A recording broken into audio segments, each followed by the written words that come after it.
Favourite combination అండి. చాలా ఇష్టము. ఎప్పుడో చిన్నప్పుడు 90స్‌లో తిన్నాను. బొంబాయి చట్నీ విత్ దోస. ఎంత బావుంటుందంటే చట్నీ చేయడానికి జస్ట్ 10 మినిట్స్ చాలు. అది కూడా మ్యాక్సిమం టైం.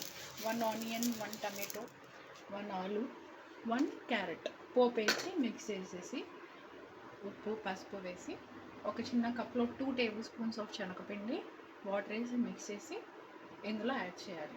వాటర్ వేసి ఒక 3-4 మినిట్స్ ఉడకపెట్టాలి. థిక్నెస్ ఈ మాత్రం ఉంటే చాలు. లాస్ట్లో నేను 1/8 లెమన్, చాలా కొంచెం లెమన్ యాడ్ చేశాను. సూపర్ టేస్ట్, అస్సలు హోటల్ స్టైల్ కాంబినేషన్ లాగా ఉంది.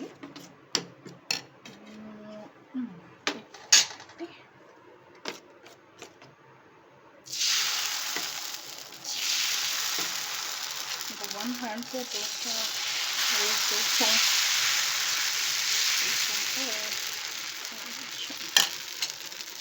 అవసరం ఉందండి. మీకు 90s మెమరీస్ అలా ఫ్లాష్ అయినప్పుడు ఒకసారి ట్రై చేయండి.